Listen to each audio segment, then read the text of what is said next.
языка. Далее, что еще очень важно и очень и первостепенно важно, я бы сказал, нужно очень широкое и очень четкое понимание, что мы называем башкирским языком, потому что сейчас по многим причинам, по причинам исторического характера, отчасти политического характера, башкирский язык территориально и функционально ограничен только двумя своими диалектами, только тем, что находится к югу и к востоку от Уфы. Тех, кто говорит на северо-западном диалекте башкирского языка, все еще принято не считать башкирами. Скажите, пожалуйста, есть кто-нибудь из Балтачева здесь? Из Янаула, из Нефтекамска, из Бирска, из Буздяка, из Туймазов? Ну, вот, собственно, очень яркая иллюстрация, что башкирские проекты и проекты, связанные с башкирским языком, должны быть актуальны, должны быть близки для всех башкир, не только для тех, кто говорит на правильном языке, который похож на литературный. И для этого нужна не только общественная воля, но и воля политическая. То есть нужно решать этот вопрос, нужно решать вопрос о том, какой язык в качестве родного преподается в северных и в западных районах Башкортостана. Потому что, да, сейчас государственный выбирается башкирский, но в качестве родного там массово идет и дальше будет набирать обороты татарский, а татарский язык – это, как язык обучения в школах для людей с башкирским происхождением, это путь в татарскую идентичность. Это вопрос для нас болезненный, и это очень серьезный удар по нашей демографии, потому что люди учатся на татарском языке, люди едут учиться дальше в Казань, люди пропадают и исчезают для Республики Башкортостан и для своего народа. Это вещь первостепенно и первостатейно важная.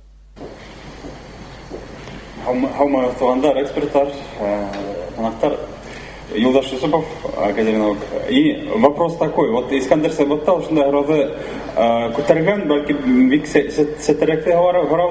по поводу северо-западного диалекта. И у меня вопрос к экспертам, в первую очередь.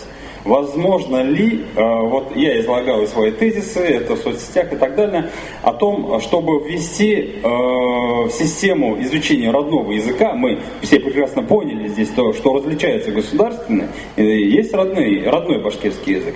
И возможно ли в рамках родного языка предусмотреть обучение на северо-западном диалекте и этим самым расширить поле действия башкирского языка? Вопрос такой. Искандер, наверное. Искандер, Министерство образования, в первую очередь, вот таких вот.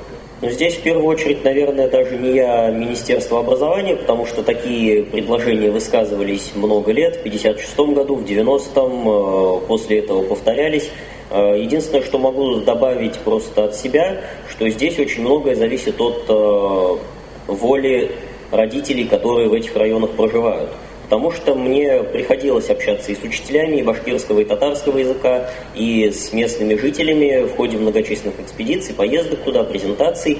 Там есть разные мнения. То есть кто-то говорит, что да, мы хотим, чтобы наш диалект был узаконен и преподавался. Кто-то говорит, что зачем нужен диалект, это просто просторечие, давайте на государственном языке очень жестко, на стандартном башкирском будем все это вводить. Кто-то говорит, да, мы башкиры, конечно, но родной язык у нас татарский. То есть здесь очень важную роль играет, собственно, консенсус самих этих местных жителей, который, возможно, будет заявлен как-то в рамках Всемирного Курултая башкир, который будет, возможно, заявлен в каких-то других формах. Но, опять же, это достаточно серьезный вопрос с лицензированием учебников, учебных программ, и здесь скорее компетентные представители Министерства образования. Но в вашем выступлении я сразу вот то, что обратила внимание, вы говорите обучение или изучение все-таки? Обучение. Обучение предполагает другие предметы на этом языке. Вот если по закону подходить. А у вас речь идет, насколько я понимаю, о диалекте, так ведь? Есть определенные требования. Я тут, конечно, окончательно сейчас вердикт или что-то не могу сказать, потому что, во-первых, не могу сказать, что знаю, о чем полностью идет речь. Но, насколько понимаю, это один из диалектов башкирского языка, местно, скажем так, с учетом вашей местности, да, северо-запада, и вы хотите на этом языке обучаться и изучать его в рамках родного. Ну, как родной башкирский. Но есть ведь литературный башкирский язык, мы от этого не можем уйти. я спрашиваю вопрос, возможно ли предусмотреть в рамках родного языка новый стандарт?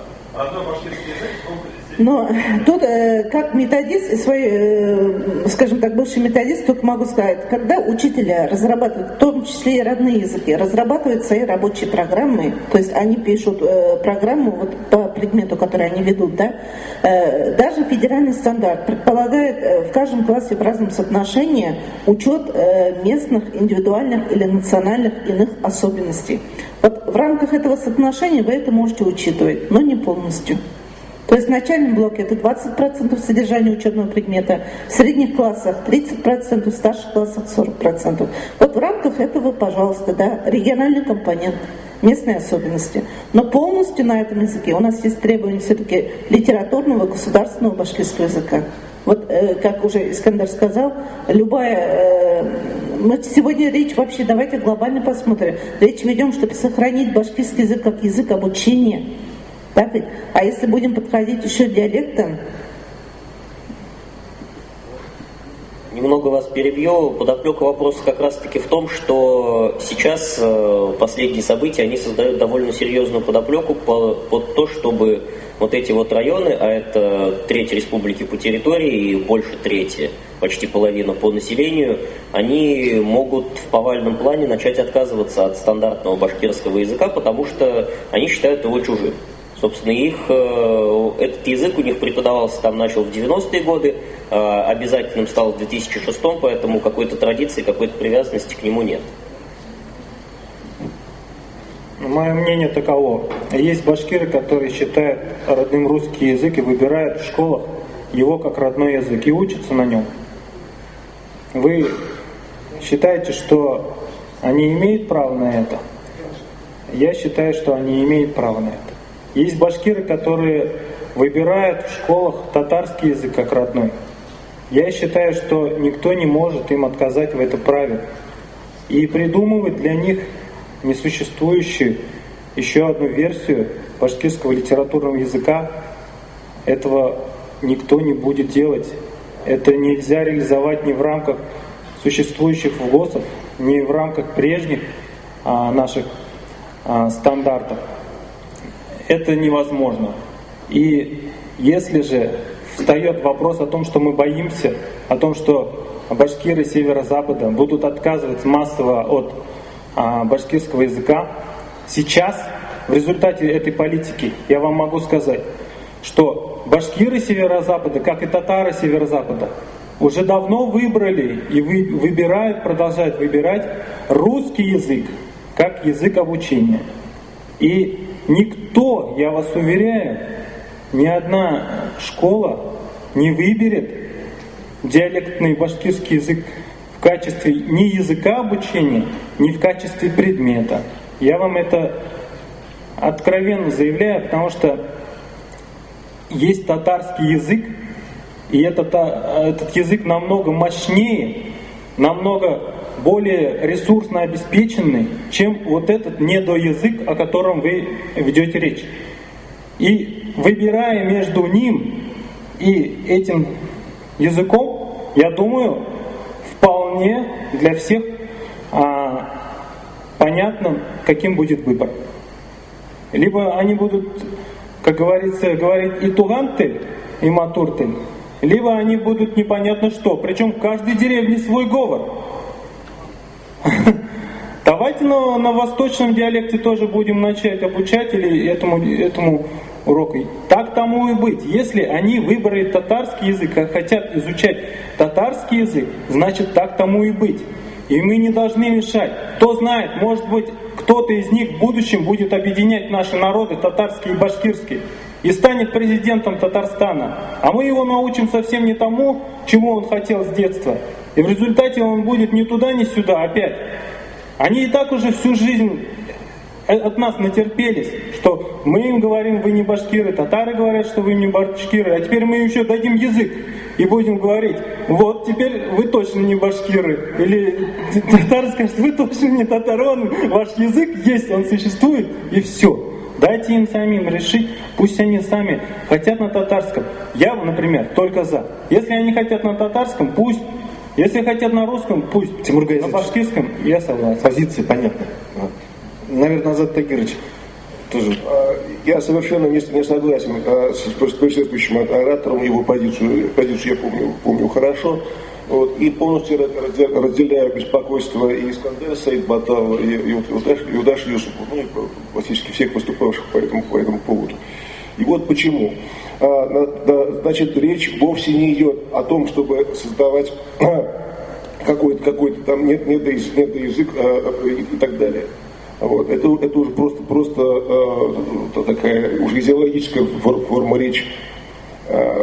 Я уже не говорю о том, что совершенно неправильным является аргумент о том, что в этом случае надо учитывать и другие говоры, и другие диалекты и так далее. Все это уже учтено, эти споры, правильно говорилось, они отгремели и в начале 20 века, к ним возвращались и в 50-е годы и так далее. Потому что дело тут на самом деле не в диалектах, а в конкуренции, в статусно-ролевой конкуренции двух реально существующих национальных проектов, башкирского и татарского. И так получилось, что северо-западные башкиры, которые говорят, и всю жизнь говорили именно на своем языке, это их язык, в той же переписи 1997 года, они, естественно, считали это своим языком, поэтому так и отмечали, что их язык башкирский. Вот. Но при формировании литературного канона, сейчас мы не будем углубляться в эту достаточно долгую историю, получилось так, что именно в соответствии с господствующей тогда и у политиков, это не только Сталин так думал, это думали все политики, так думала вся интеллигенция, что один народ, один язык, одна территория, вот, обратились именно к тому канону, который может как можно больше отличаться от татарского. Да? И тогда и получилось так, что сложилась вот именно вот такая ситуация, когда через вот этот диалект они становятся именно полем борьбы идентичностей. Причем это поле у нас находится в республике, а не у них, не в Татарстане, потому что с Мензелинскими башкирами в этом плане все ясно. Им жестко преподают татарский язык, само собой. Вот, само собой. У нас же к этому подходит ну, так сказать, более либерально. Да? И на самом деле никто не говорит о том, что им кто-то не дает возможности выбирать. Как раз наоборот. Если расширить вот эту возможность выбора, если у людей совпадет их языковая и национальная идентичность, если они перестанут туда-сюда метаться, вот, это им будет только на пользу. Поскольку, во-первых, подобные голоса раздаются именно из их собственной среды. Вот. Поскольку если там будет, то представьте себе, что просто с учетом их диалектов, с учетом объяснений ученикам, в чем это элементарное, в общем-то, различие. Это уже дело тех, кто методикой занимается. Но при этом там будет башкорт-талек написано. Вот. То у них наоборот когнитивная диссонанция больше не будет возникать. Я вот просто приведу по примеру, когда ездили по тем же самым районам северо-запада с различными проектами по башкирской истории, в том числе проектом по истории башкирских родов. Мы помним, какие там залы собирали. Как люди, в общем-то, тянутся к своей истории, вы тоже читаете проекты, помните, знаете. То есть люди, они свою идентичность пока еще помнят, но безусловно, проблема в этом поле есть. Именно поэтому, например, юго-восточных башкиров тоже там татарский вопрос не очень интересует, на северо-западе он более горячий. Почему? Именно поэтому, потому что именно северо-запад наш есть то поле, где вот эта борьба идентичности происходит. Я считаю, что как раз, это не только мое мнение, это мнение многих, что нужно именно заниматься этим вопросом. И это вопрос не местного говора, понимаете, это вопрос общенациональный, и решать поэтому его должна Уфа. И вот должны именно наши ученые, наши специалисты по методологии, по методикам учебников и так далее. Иначе если мы будем говорить, пусть раз так они выбрали татарский, пусть выбрали татарский, пусть так дальше идет, закончится все именно тем, что башкирская идентичность будет и дальше все отступать. И отступать она достаточно долго отступала на самом деле. Достаточно долго. Вот. Ну, еще пару слов. Действительно соглашусь с Азатом Тагировичем в том, что не нужно решать за людей. То есть у нас ученое сообщество очень грешит этим, что Все знают, что есть эти наши северо-западные башкиры, есть наши северо-западные башкиры. Почти никто этих северо-западных башкиров в глаза не видел, и еще меньше людей их готовы слышать и слушать, когда они говорят неприятные нам, уфимцам и выходцам с юго-востока вещи. Во-вторых, что касается разных говоров в каждой деревне. Северо-западный ареал – это 5 говоров, из них 2 за пределами Республики Башкортостан, еще 1 уже охвачен литературной нормой башкирского языка, Аскинские и Карайдельские районы. Там все прижилось, к счастью.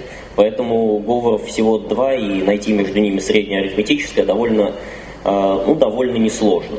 Это первый момент. Второй момент, что... Сложно. Второй... Сложно. Потому что каждый будет свой вариант предлагать. А у нас есть уже эти споры, прошли уже в начале... А можно я договорю, пожалуйста? Во-вторых, что касается начала 20 века. Там действительно прошли споры, и изначально, как вы и говорили, да, литературной нормой был восточный диалект, но, в общем-то, как с этим разделались, просто-напросто интеллигенты и выходы с юга дружно заявили, мы не будем пользоваться этой нормой. И в итоге получился тот язык, который сейчас мы называем литературным башкирским. Собственно, все, кроме падежных окончаний от южного диалекта, падежные окончания из восточного. Причем, что касается, опять же, недоязыка, башкирский язык до годов 70-х этим недоязыком и был. То есть любая научная публикация сопровождалась словами «наш молодой несовершенный башкирский язык, наши многочисленные меры по его усовершенствованию». Эти меры по его усовершенствованию идут до сих пор, на самом деле. Так что, опять же, это не страшно. Наконец, нация, есть множество примеров наций, которые имеют 2 языка литературных, причем как по объективным, так и по чисто субъективным причинам. Но ближайший к нам пример — это те самые Марии и Мордва. Нет марийского и мордовского языков. В каком они состоянии? Вы посмотрите, в каком состоянии Марии. Их нету марийцев. Они закончили, у них прекратились обучение на мордовском языке, на марийском обучении. Тимур Гаязович, давайте... Чтобы мы в это скатились? Я думаю, это безответственное заявление. Это вообще не должно происходить. Вы не поделитесь только. Ну, на самом деле мы можем подраться, я договорю. А что происходит с норвежцами? Вот прекрасный пример.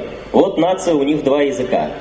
Колониальный датский, который букмал, и неколониальный, националистический, специально созданный норвежскими националистами в 20-х годах. Норвежских деревень Республики Башкортостан, понимаете?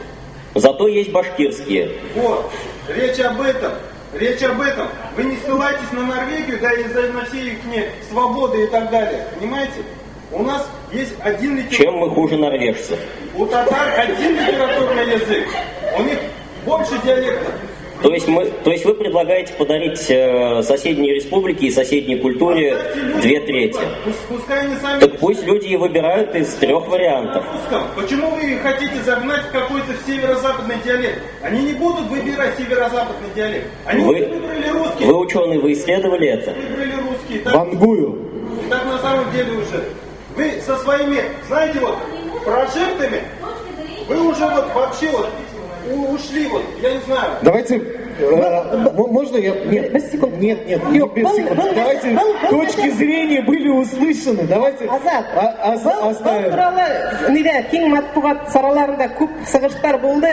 Гүлфия Гараевна бұна мені қуаттылар, бәлін газеттелер болды ол туралы. Бәлки бұл проблеманы хәл итуден яйлап бұна газеттер сығара башладан, һәм китаптар нәшір ите башладан башларға кәрәктер.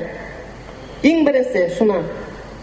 Онан яйлап инде теген райондардағы халықтың реакциясын қарап, оқытуға көсіргенме, көсмеккенме? Не надо такого. Это невозможно. Вам уже Министерство образования сказал. Давайте... Просто таких нет. Я на правах модератора, я все-таки забираю. Все. Понятно, что действительно тема актуальная, пульсирующая, есть диаметральные точки зрения. Вот. Экспрессивные точки зрения, в том числе, есть... Хотят либо татарский, либо русский. Тимур Гаязович, давайте успокоимся. И в кулуарах вы со спикерами поспорите, горячо, не горячо, на ваше усмотрение. Есть еще вопросы по теме? Только чтобы никто не подрался, ладно? Вот сегодня здесь вот выступали, жаль, что ушел вот Тимур этот Мухтаров, который там за, в общем-то, единый башкирский, единый неделимый язык рубился. Вот. Но дело в том, что когда вот у филологов нету проектного мышления, то есть они филологи, вот они все, давай вот, значит, там за каждый звук, там за каждую запятую там будут стоять до конца, но проектного мышления нету. А на самом деле, если вот мы абстрагируемся от проблем языковых, поднимемся немножко выше, то увидим, что, собственно, то, что вот и Бердин говорил, там идет борьба проектов. А что такое проект? Это очень, в общем-то, серьезная вещь. И если, значит, проект проиграть, то и вообще язык, он никому уже не понадобится, и ничего не нужно будет. Поэтому в языковых вопросах, проблемах надо быть сегодня особенно гораздо гибче. Вот здесь вот не дали договорить Искандеру Саидбаттал, вот когда он приводил пример Норвегии, да, что там, значит, вот был датский язык в Норвегии распространен, поскольку датчане наиболее развитая в средние века была, значит, скандинавская нация. И он в Скандинавии, в общем-то, использовался как литературный язык датский, да, но потом вот в 19 веке вдруг норвежцы сказали, а что вот мы датский язык, давайте-ка мы свой будем норвежский, и потом, значит, стали разрабатывать нормы своего норвежского языка, вот, собственно, их такая диалектная особенность, они очень близки, датские, норвежские, но, тем не менее, вот они приняли и второе, значит, сейчас у них 2 литературных языка, и таких народов, у которых 2 литературных языка, очень много. Вот даже, если уж Норвегия там кому не нравится, давайте поедем в Грузию, посмотрим, да, там и грузины, вот так, мы говорим, грузины, а что такое грузины? Это же, там же внутри грузин большое количество субэтносов, да, допустим, куда вы денете мингрелов? Есть мингрельский язык и литература на мингрельском языке, но при этом все мингрелы учат свой мингрельский язык, но и общегрузинский там учат, понимаете, да, то есть они хорошо говорят на мингрельском, но и знают общий грузинский, да, литературный язык, картвельский язык. Поэтому примеров таких много, и здесь вот как раз для северо-запада как раз вот такой вариант он бы наиболее подходил, поскольку ведь в отличие от Тимура Мухтарова мы работаем на земле, и из северо-западных районов мы, ну, не бывает недели, чтобы я туда не ездил, и, значит, общаясь, разговаривая. Они, да, полностью согласны, они сейчас, особенно в свете последних вот этих поветрий, которые были начаты Анваром Закировичем Сфендияровым, потом сейчас вот мы продолжаем проект истории башкирских родов, когда все начинают выяснять свои корни, все, они, да, знают, да, мы, говорит, башкиры, но мы не можем вот на литературном вот говорить, понимаете, ну, просто вот уже все, это тяжело. Поэтому как раз вот компромиссная форма была бы вот такая, значит, чтобы у них изучался вот их, так сказать, выработать, во-первых, нормы вот этого диалекта северо-западного, который они как родной бы изучали. Понимаете, да, не татарский как родной они сейчас, а вот как родной, значит, северо-западный диалект, а как государственный, башкирский. Вот такая двухслойная была бы, так скажем, языковая политика. Ну и это что дает? Это как раз вот в рамках проектного мышления. У них бы формировалась, в общем-то, так сказать, восторжествовала бы тогда историческая справедливость, у них, значит, собственно, один из таких примеров, собственно, здесь вот, я думаю, пожалели те, кто не попал на секцию по золотой середине языков, то есть по этноязыковому развитию. Потому что здесь вот эта линия, она очень четко обозначилась. Когда действительно вдруг башкирское общество вдруг начинает запросы давать наверх о том, что нам нужно еще что-то дополнить верхний этаж нужно чем-то, достройку сделать. Ну, речь шла о северо-западном диалекте, что нужно как-то вот языковую, а это означает о том, что мы не просто настройку делаем на языковой проблеме, а мы вообще меняем свое отношение к нашему языку. Вот это означает, и это очень сложный процесс, это сложная операция, поэтому к нему нужно подходить очень осторожно. Проблема северо-западной Башкирии, собственно, Красникова обозначила границы, где, собственно, севернее вот туда на северо-запад башкирским учителям башкирского языка заходить было нельзя. Ну, грубо говоря, их туда не посылали, не направляли. Вот это вот северо-запад, это зона действия парадигмы татарского проекта. Здесь парадигма башкирского проекта. То есть здесь фактически создана достаточно конфликтная ситуация, когда вдруг один проект, Казань, Татарстан, вдруг начинает свое влияние через систему образования, ну, система образования, она самая явная, да, накладывать свое влияние. И, соответственно, соответственно, перед нами на каждую перепись возникает проблема. Что нам делать с северо-западом, где действительно много башкир. И они действительно считают себя башкирами, готовы считать себя башкирами, но из-за того, что они, вот этой второй настройки нету, их, как сказать, их архетипы не удовлетворяются, да, они находят удовлетворение в татарском проекте. И поэтому здесь, конечно, вот то, что здесь возник спор в предыдущей сессии, да, собственно, это вызов времени. И мы на него сегодня должны ответить.